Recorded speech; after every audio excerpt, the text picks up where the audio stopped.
Yes, ladies and gentlemen, welcome to the male soap opera moment where we cover the best, the worst, and the in between of world wrestling entertainment. Today, recapping Money in the Bank and more. So, what's in store? Since 2017, it's been me and the wrestling encyclopedia Vinny Bucci. But lately, we've enjoyed the company and camaraderie of a man who goes by Damascian Lycan. On the road to Damascus, getting it going at the start, the new prediction champion, Desmond Dagenhart. Thank you very much. That's right. She's home, right where she belongs. So how's it feel, champ? How's it feel? Take your victory lap. I'm not going to say that I knew it was going to turn out this way, but yes, I am. I knew it was going to turn out this way. This thing wasn't going to stay away from me for long. And Vinny is predictable. He sticks to his guns. He sticks to his dirt sheets, and I stick to my own gut feeling, and it paid off. Yeah, Acidophilus is strong with this one. Vincent Kennedy, what say you to that retort by our new champion? I mean, in my defense, we did agree on a couple of things, and he changed his mind when we did the show. So it's not like, oh, I was predictable the whole time. There were times on the phone where we were on the same page. Now, maybe you changed your mind going in, but I wasn't too predictable. We were on the same page on a few things. Look, you were predictable. I knew who you were going to go with, and you played it safe like you always do. And it did not pay off. Well, there was one where I gambled. I did gamble on one match. We'll get to it.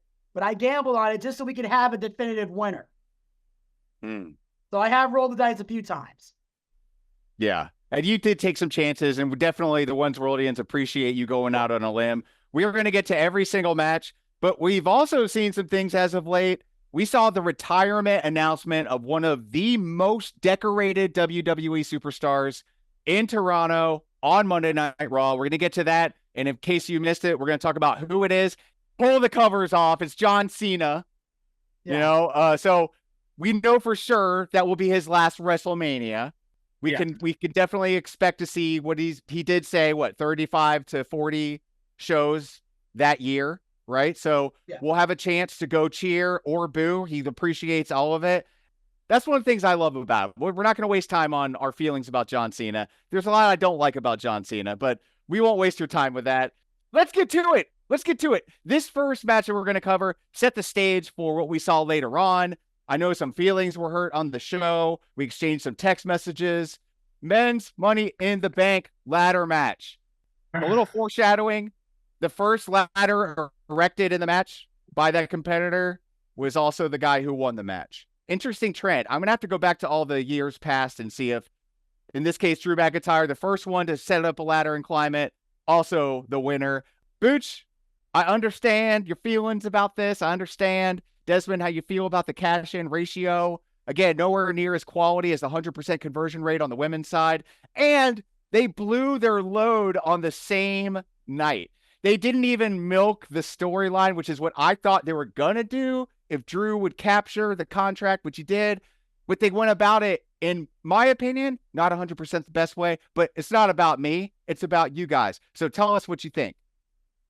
Yeah, it was not a good move. People are like, oh, they're using it to further their stories, what they're supposed to do. Yeah, they used the match to further the story. Drew McIntyre won the match, and I voted against him out of hope, really, out of anything here. I didn't want him to win because I knew he was going to fail to cash in. Like, that made no sense to me. There were other stories that could have been run. So why give it to him knowing that he's going to lose it? He already said he was going to cash it in the same night. He said that on fucking Raw. Good callback. So it made no fucking sense for him to cash in just to lose it. I was hoping that CM Punk, instead of ruining the cash in, would have stopped him from winning the briefcase in the first place. That's what it should have been, in my opinion. I think LA Knight should have won, and that is who I voted for, because LA Knight could have used it to cash in on Logan Paul, the person he already has a storyline with. Now, But people are like, why would you want? I know why they didn't do it, because the last time it was cashed in on a U.S. championship was not very well received. The fans hated it. Vinny would have hated it. But I feel like the biggest problem with that is that he cashed in on the mid card title and failed to cash in on a mid card title.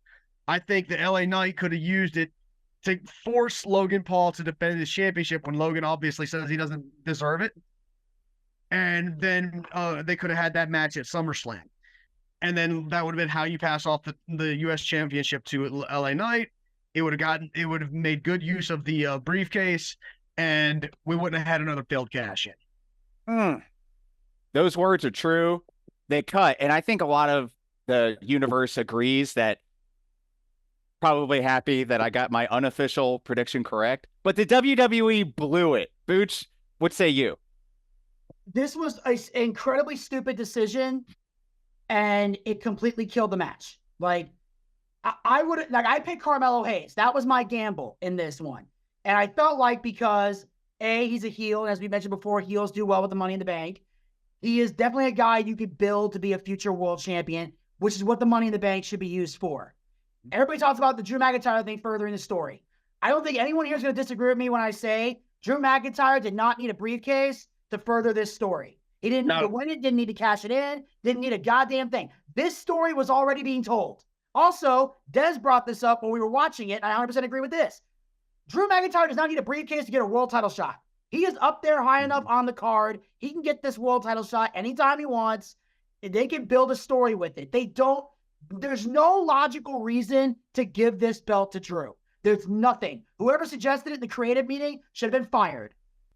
I understand the concept. Like, they didn't want to put it on Carmelo Hayes because they're not ready for him to be the champion yet. The world titles all have storylines going on that I'm sure they've got a whole year of that shit planned right now. The way the long-term booking is going. I think they were worried about booking themselves into a corner with and then not using it until the last second. And I think that's why they went a different route with it.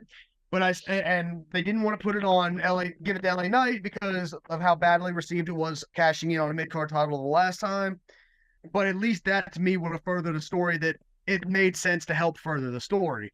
And that was my only thing with that. Carmelo Hayes, I agree with you, would have been a great person to hold it. But how long would he have to hold on to it before they have an opening for him to be champion? Well, here's the thing. They got a year. They have until July of 2025. I agree. Like I said, I think they were worried about waiting too long with it. Well, that's the thing. To me, with the Money in the Bank, there's no such thing because they'd cash it in early. They'd cash it in at Mania. There are predictable spots where you cash it in. So I do this. The next night on Raw, Carmelo could have cashed that in. And then on somebody and became the champion and blew people out of the water, or the following Friday on SmackDown. So the problem with that concept is, I think right now, with how Triple H is doing long-term booking, they have the world title shit locked up. You know what I mean? And I didn't. Well, I hope they're good ones. Because, like I said, I think that's why they went against it. I'm not saying I agree with it, but I'm saying that's why I think the logic of why they didn't go that route. Yeah. Well, all you can say is those storylines better be stellar, because there are people that are saying this is the worst pay-per-view of the Paul Levesque era thus far. So I hope he's got good ideas, because fans are not happy with the game right now. I agree with you, but he did immediately follow up with a phenomenal Raw. So yeah, we'll definitely talk about the happenings on Monday Night Raw. Lots of feelings on the show today. And let's not break continuity. Let's talk about the match that this match set the stage for. We had Damian Priest retaining in what was a one-on-one turned into a triple threat when McIntyre tried to cash in. Again, you saw it, you didn't see it. Desmond kind of recapped what happened. This would have been better done not in this match. It would have been better done during the Money in the Bank. It would have been better, smarter, and it could have created more storylines in the future between CM Punk and a host of other wrestlers too, right? Right. So create doubt, create new stories, or just create ideas, right? Write them down, throw them against the wall, see what sticks, but nothing sticks because it's history. And Damian Priest is going to walk into SummerSlam as champion with some help from CM Punk. Obviously, on Monday Night Raw, We can talk about what we saw between CM Punk and Seth Rollins, the apology tour, which I love how that segment ended, just kind of revealing who CM Punk is, and a little bit darker side of Seth Rollins, which I like to see. I like to see, the dancing is fine. The Captain Jack Sparrow is fine. He's kind of gotten away from that, thankfully, over the last few months. But we saw a dark side of him that pretty much guaranteed to snap CM Punk's arm before he can ever say the words Drew McIntyre again. Your thoughts on that segment? The match itself was a good match. Even and then the cash in was done the way it needed to be done. I'm not happy about the failed cash in because the percentage, we talked about this. There ain't no reason to get into it again. I actually have more of a problem with the Monday Night Raw segment with Rollins than I do with that. And that's because Rollins tried to tell Punk that Punk screwed him. And me and Vinny talked about this off camera already, but Punk didn't screw Rollins. Rollins was out. Rollins was already out of the ring, out cold, out of the match, pretty much. That's a good point. That is a when great Punk got point. Involved. He never touched Rollins. If the only thing he changed was who the champion was going to be. That's a great point. Yeah. Yep. So Damian Priest retained because of Punk, no doubt about it. But Rollins was already out of the match. That was done. Doesn't it kind of play into that heel, it's everybody else's fault but mine? I know he's a face right now, but he wasn't always like that. And a little bit of his old Shield tendencies kind of emerge from time to time. And you got to love it because he'll always be Seth freaking Rollins. I will say, I don't usually praise people on the internet, but somebody did have a retort to me saying that, actually, on the internet. And they said that whereas technically I'm right, Punk didn't actually affect Rollins. Rollins didn't have to win to be able to challenge for the title again, but Damian Priest had to lose. So if Drew McIntyre had won, Rollins could challenge McIntyre for the belt. He can't challenge Damian Priest for it. Mm-hmm. But Priest already told Rollins, hey, look, we still got a score to settle. So once I handle this business, me and you'll have this again. Yeah. So so kind of Priest already kind of took that out of the water. The gentleman's agreement's out of the water. You're getting another shot. In the end, Rollins still has no reason to be mad at Punk because he didn't lose anything out of it. Yeah, so if anything, it makes the segment look stupid. Despite the fact the promos were great, the overall segment now looks dumb because you have nowhere to go with it. So that was goddamn ridiculous. But here's the thing. The Rollins-Damian Priest match at Money in the Bank was actually a good match. It was a good match. But the second the cash-in happened, everything went downhill from there. The excitement was gone. It was a buzz kill. In all fairness, the only reason it was a letdown is because we knew that Punk was going to get involved. Exactly. That was the only reason. Because otherwise, it was a great cash in. It was done in a fun way. And it's only the second time we've had it happen in the middle of a match, so that's really cool. Yeah. And he didn't immediately go for the pin. He had to go back and fight for the title. Outside of the fact that we knew that Punk was going to get involved, it was a great cash-in. Yeah, but it's, again, I mean, I understand that, but I said it took the wind out of everyone's sails. The second Drew came out, because we knew, and then Punk came out, so it was excitement and everything. So that's the thing. So it was like the match ended up being a disappointment because once Drew came out, we knew exactly what was going to happen. So you're like, oh, crap, where are we going to go? So yeah, it was, but before that, it was great. There was that thing where apparently Dana was supposed to kick out or Drew's music was supposed to play, and there was a timing issue. No, apparently, Drew's music was not supposed to break up the pin. They made that clear because somebody's entrance does not stop a pin count for the referee. Damian was supposed to kick out and just failed to. It's not a common thing. My best guess is that Damian kind of knocked his head and was a little loopy for a second there. Yeah. And I'm that's what I'm guessing happened. And nobody's really holding it against him. He was fined for his mistake, supposedly. Yeah. But it's a small fine just to say, look, we got to do something.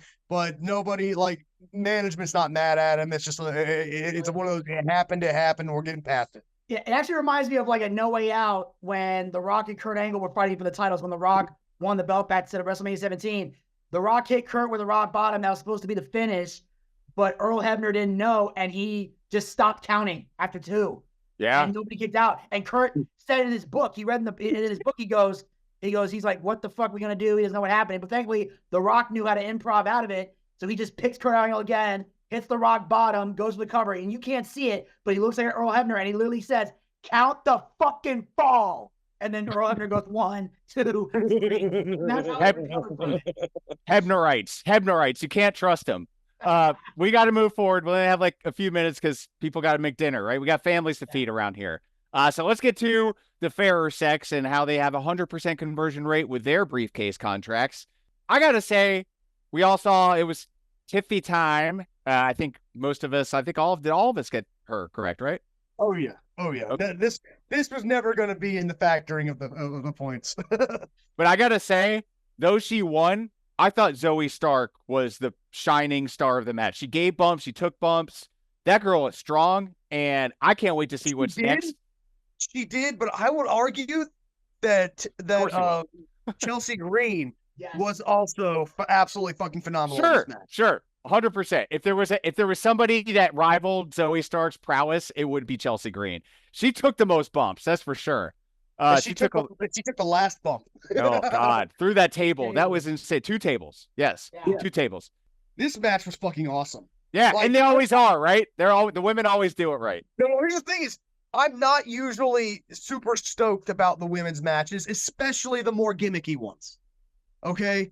And Money in the Bank, as much as I love the concept of it, is a gimmicky match.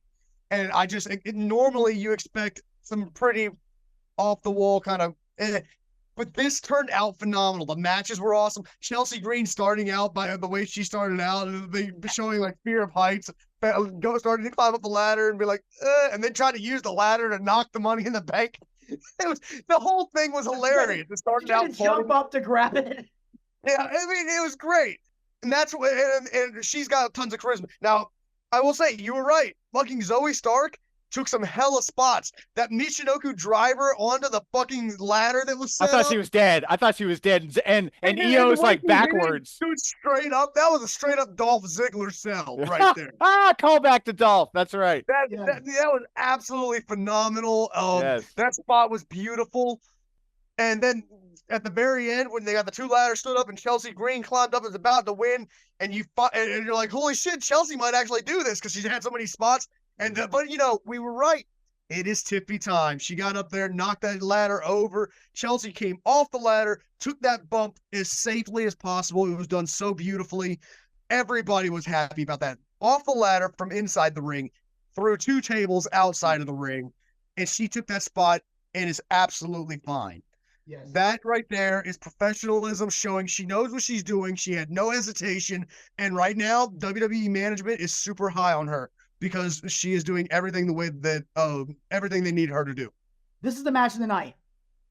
This right here was the match of the whole night, not just because of how great it was, because it was the only match on the card that didn't end in bullshit, was this match right here. This was the match of the night. Great spots, great moments, hard hitting, and the right person won. This is the only match that didn't end in bullshit. I called the match of the night. I'm gonna have to argue with that because I feel like the main event did not end in a bad way either. I want to get to it. Let's get to it. I'm with you, and the reason, Booch, I was with you when we recorded. We recorded prior to SmackDown. What I saw on SmackDown from Kevin Owens changed my mind on who should take the pinfall in Canada. In case did you see it? Okay. If you didn't see it, I'm glad. I don't remember. I saw it, but I can't remember. it was moving. It was a real story. His mom's in the hospital. He flew back, spent the last 5 days there. Like, it was promo I usually fast forward through, but I didn't. And it was funny because when he first started talking, the crowd was doing their ole, ole. They weren't ready to hear him, but he waited patiently. He didn't get mad. It wasn't character KO. It was like, hey, this is actually Kevin Owens talking about his personal life. And for that reason, I'm not mad that Cody took the fall. I'm not mad that he took the pin. And furthermore, I think that it perpetuates the story, and it's good to make Cody continue to look human. He can't look superhuman because he's not. Not only that, but because of Solo's history, Solo had a real long run of losses after he beat Cena. And so when they gave him the bloodline, he hasn't taken a pin yet. Solo has not lost a match yet since taking over the Bloodline. And that needs to be the thing. That needs to be the case. He needed to pin Cody. Why? Because they need to book because the concept is he's going to go after Cody's title. He's not going to win Cody's title. There's no quarrels about that, right? But he is going to go after Cody's title. We know that. So he needed a proof that he was justified in chasing after the title. Him pinning Cody in the middle of the ring sets up the story, shows that he can beat Cody, even if, you know, it was situational in a 6-man match. He pinned Cody, so he has a right to go after that title, which is what they needed to do. That's why I say it was the right finish for that match. Well, I'm saying the Bloodline's been running roughshod enough, so I don't think Solo need a pin to challenge Cody, but 2, yeah, you get a pin right here, but it's not going to mean anything when Cody beats him 1, 2, 3 in the middle of that ring. Unless Roman comes out and distracts him, if Cody gets a clean win over Solo, that's it. It's done. I agree. That's why I say it's a bad idea. Because I know, but his thing is he needed to pin Cody, because I disagree with. Yes, the Bloodline has been running roughshod, but their win rate as the Bloodline isn't as high, and Solo hasn't had very many matches on his own since that losing streak. True, but I'm saying there's no point. So Solo needed if you're not going to win at the pay-per-view. I feel like giving him a title match without him having beaten Cody like that would have been an undeserved title match. I feel like he needed this. Well, I can see that. I can see that, but I'm just saying I feel like it's going to do more harm than good in the long term. In the long run, though, it's going to set up the Bloodline Civil War again, so that's what we're looking at. Yeah. We saw a lot of kind of an emergence, right? For those of us who haven't been paying attention enough, Jacob Fatu, holy cow. What this dude, he's legit. Like, he is a freaking bruiser. This dude is going to kick some ass in WWE, and he's perfect. He's a perfect sidekick to Solo Sikoa. He'll be a perfect enemy to Roman Reigns when he gets back. It'll be interesting to see how they work the family relationship. Really want them to tell that story more than just that one presser. I'm not going to bring it back up, but one of the things I loved about this match is that you hear, I don't know if it was Pat or Michael, but one of them was like, we need a doctor out here for the damn referee. You got knocked out twice. I laughed. I laughed out loud the second time. The ref was not having a good night. Into the stairs, like, oh, I was like, perfect. It was perfect. It was, that's why I like it. It's not a finish that sucked. That's where I kind of disagree. This is the one other match that didn't suck, the finish or the near the end. But yeah, you have your opinion. That's cool. But y'all's thoughts on other things besides what we've already discussed on this main event match? Well, on main event match. Like I said, other than the finish, I enjoyed it. Oh, that's my only gripe. I loved everything else about the match. I loved my favorite spot.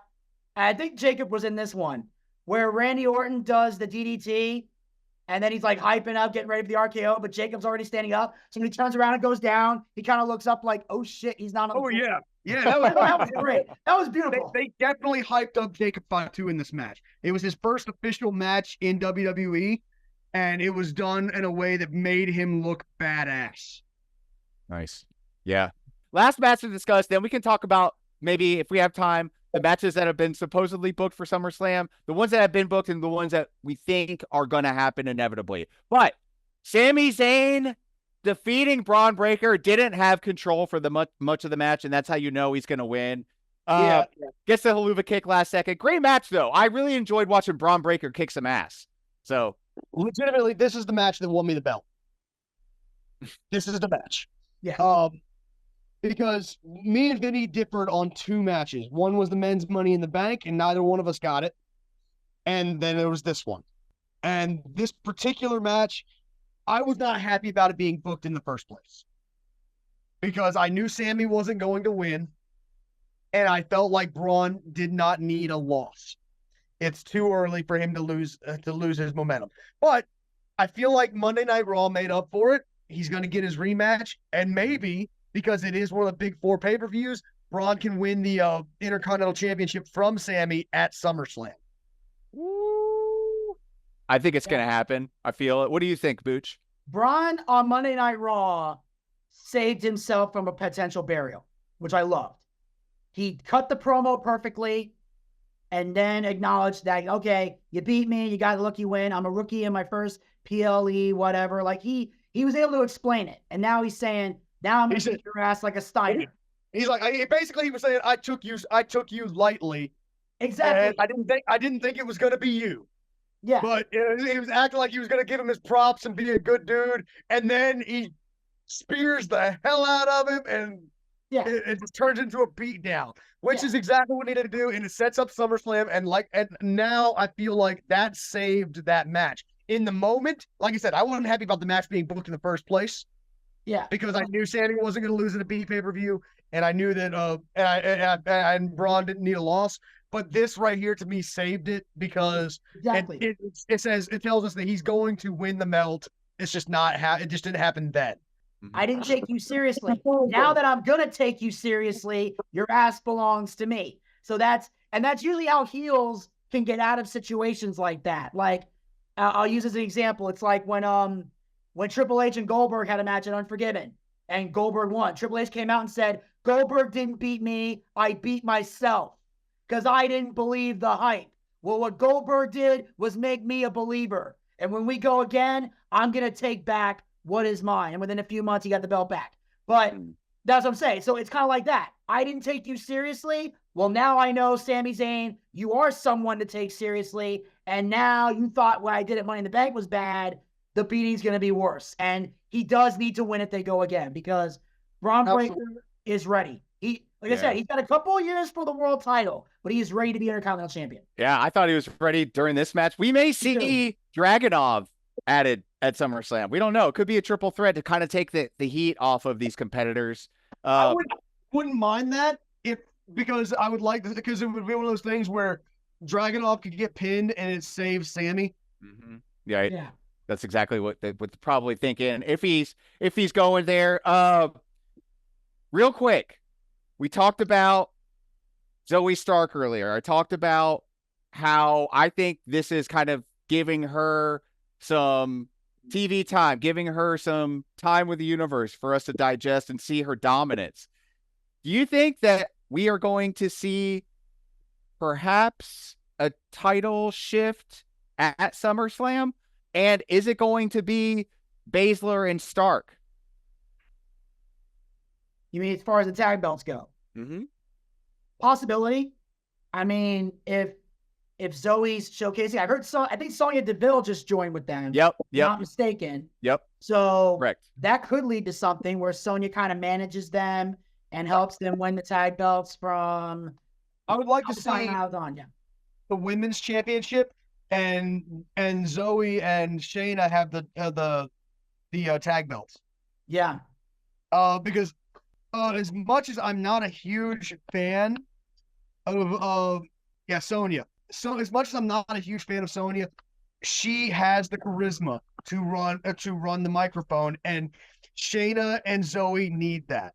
Yeah. Zoe and Shayna are both amazing in that ring, but they need somebody to talk for them. Yep. Yeah, it's weird because Zoe used to be good in NXT. I don't know what changed. She had decent mic skills down there. I think it's situational. I think is the problem. I think NXT put her in good situations. Okay.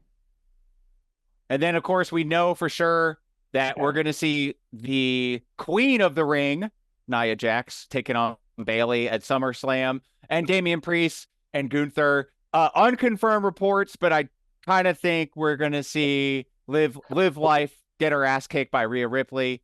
What a swerve it would be if that didn't pan out like that. If she lost to Liv Morgan, that would be amazing. That would be great storytelling.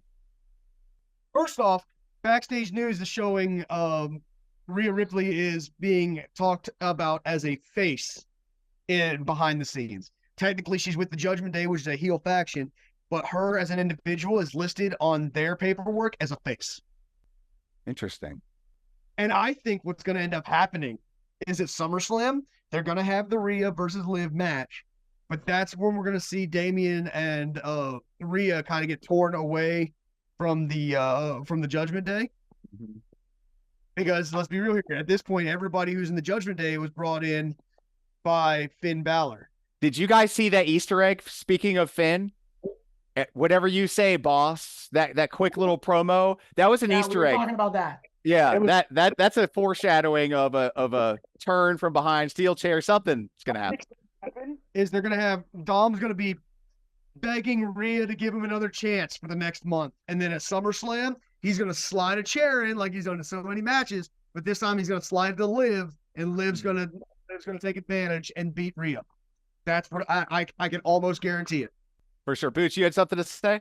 No, I was gonna say it'll either be that or he tries to slide the chair to Rhea, but he slides it too far and Liv catches it.